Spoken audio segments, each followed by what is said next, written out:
welcome back to Trash Talk with Franklin County Solid Waste. Today we have Dr. Scott Wicker here with us, a researcher at KSU and a professor of chemistry.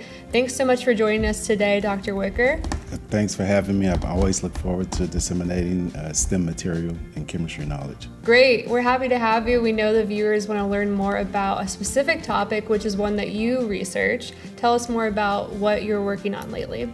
So my training was in battery lithium-ion technology, synthesizing cathode material. And so now as I move up the ladder and I'm a Jefferson Science Fellow, I focus a lot on policy and state appropriations, federal and international appropriations around cradle-to-the-grave lithium-ion tracking.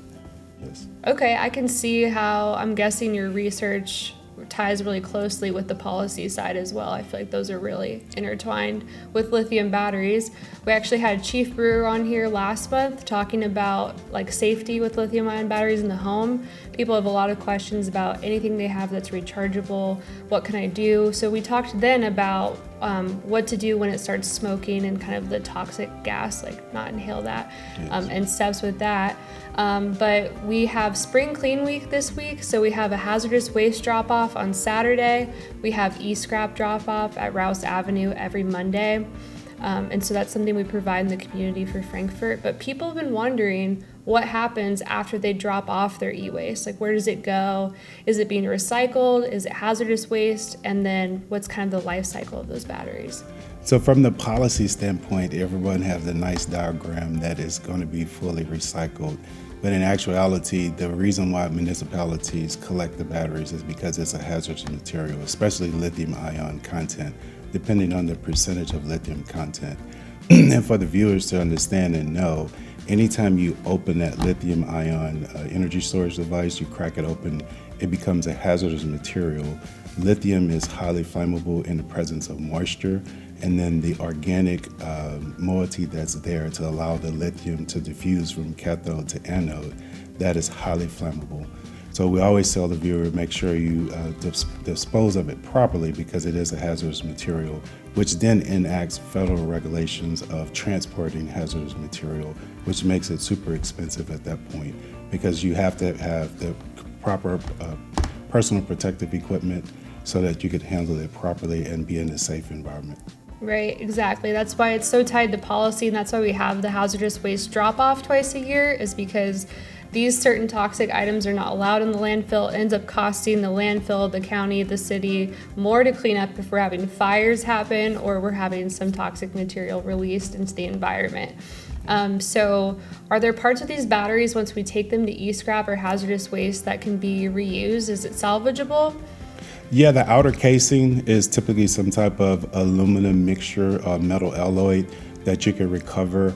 The internal parts, and that's actually was a part of my research in grad school, I synthesized the cathode material, but also once a spent cathode material on the positive side of the battery, how do I recover that content and reuse it? That is a high cobalt, nickel, and manganese content. So if we can recapture that into put it back into the system, that would be beneficial. From the policy standpoint, it's very expensive to do that right now. That's a high input, high energy input system, which requires a tremendous amount of money. So it's not feasible now, but we have to put money research into basic science so that we can get the cost down. So when we go back to the hazardous waste drop-off, a lot of time it does end up in a very particular type of landfill because it's much cheaper to just dispose of it versus trying to recycle it. In some studies, it shows some of it is $1 to drop off per kilogram to put it in the landfill, but it costs $60 per kilogram to recycle it. And so municipalities don't have that 60 to 1 increase in funding to do that. Wow, yeah, that makes sense. Hopefully in the future we see it be a bit more feasible to recycle these batteries fully. Right. It sounds like there's some valuable minerals in there and heavy metals that we know they're mined for. And we've been seeing EVs pop up all around town. I saw a few Ioniq 5s the other day. I've seen some more and more Teslas. We're getting more chargers in the area. And it's great to reduce carbon emissions, but some people are concerned about the long-term life and usage of these vehicles. So with the batteries, so those are lithium ion, what did you call it? Energy storage? Energy storage devices. Okay, yes. energy storage devices instead of batteries. I like that. Yeah. And so when we're needing maintenance on these vehicles, what are we seeing? And then are we able to, reclaim these car batteries once their life cycle is over? How does it work with EVs? So for the EVs, it's a big engineering part. So when you started off with the batteries, it's all about how many times you can recharge it, so the life cycle of the battery.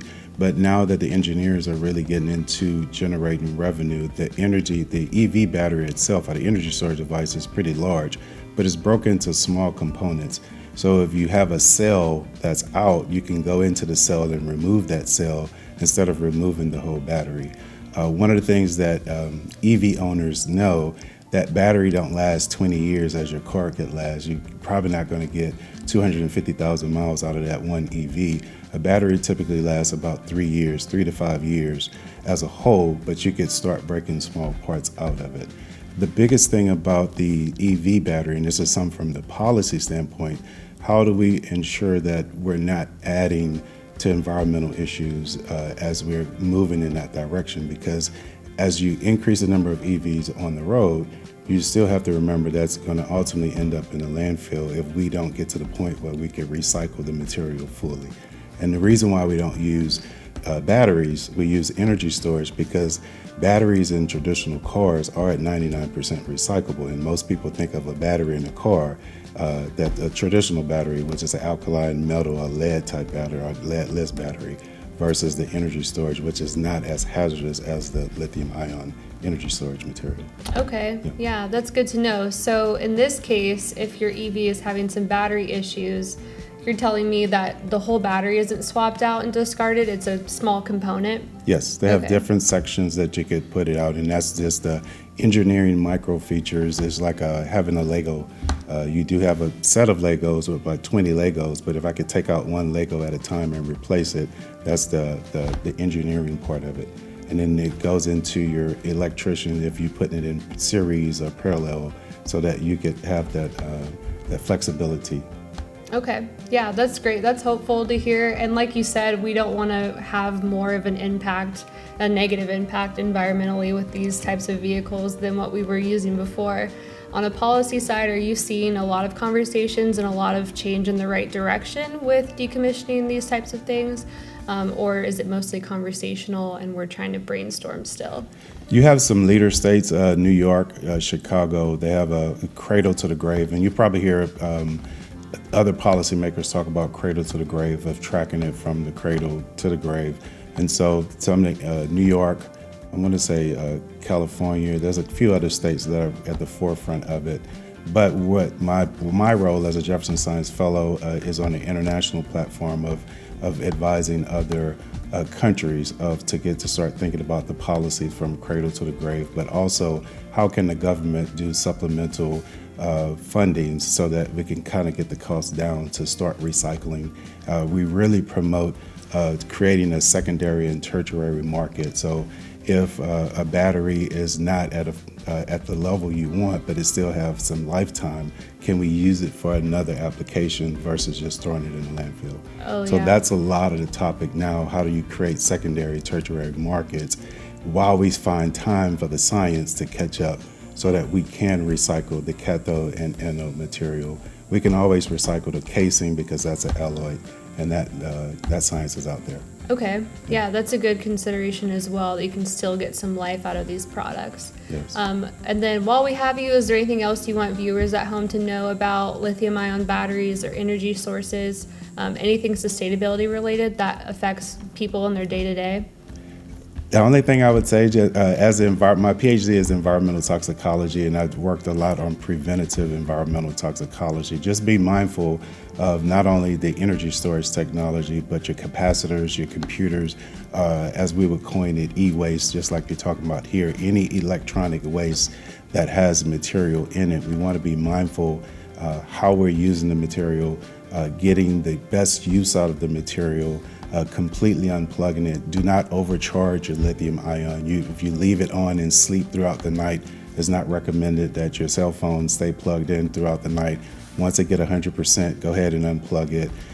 You want to completely discharge your cell phone, especially the cell phone battery. So you want to go down to 1 or 2%. Don't recharge it at 50%. So all of these little small things add up when you're talking about thousands, hundreds of thousands, and millions of people with the energy consumption, and being mindful of the sustainability as we move forward. Okay, I didn't know that about cell phone batteries. So you're telling us that charging it all the way and not letting it drain all the way, that shortens the life if we're just charging it when it's halfway full? Yes, and so part of the research is called a passivation layer.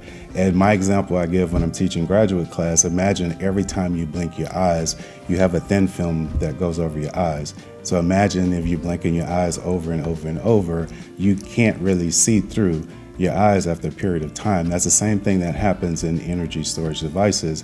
Every time you recharge it, it puts what they call a passivation layer. It slows down the diffusion of ions eventually until your battery can't work. Also, when you overcharge or over drain a battery, you could have irreversible crystallography change on your cathode side, which does not allow the lithiums to diffuse through. And so what happens, your voltage is not held over time, and you can't get a potential difference between the cathode and anode. So all of those little things add up. Hence, you start seeing years ago from the from your cell phone, you used to could change your cell phone, but I think they caught up with the revenue. If we have your lithium-ion technology built into your cell phone and you can't change it yourself, you just got to buy a new cell phone. So they looked at the revenue. But I used to love the old cell phones because you just go every year and buy yourself a new battery. Because back then and still now, you should replace your cell phone battery once a year, because just imagine how many times you charge it in a day or within a week. Okay. Yes. Yeah, I can tell this is your area of expertise. Yeah. And we've been talking a little bit about Apple and cell phones and planned obsolescence with, you can't really switch out the batteries. Yep. Their right to repair. That's a whole other topic that maybe we can get into another time. But thank you so much for coming on. We appreciate it. And stay tuned for next episode of Trash Talk. And Dr. Scott Wicker also is doing research with PFAS, which is a hot topic right now. So we'll probably see you again soon, or some of your students as well, to talk more about that. Yes. I know we're really interested in plastic waste and eliminating that as much as we can for health and safety of Franklin County residents. So thank you guys so much for tuning in. And thank you again, Dr. Wicker, and we'll see you guys next time.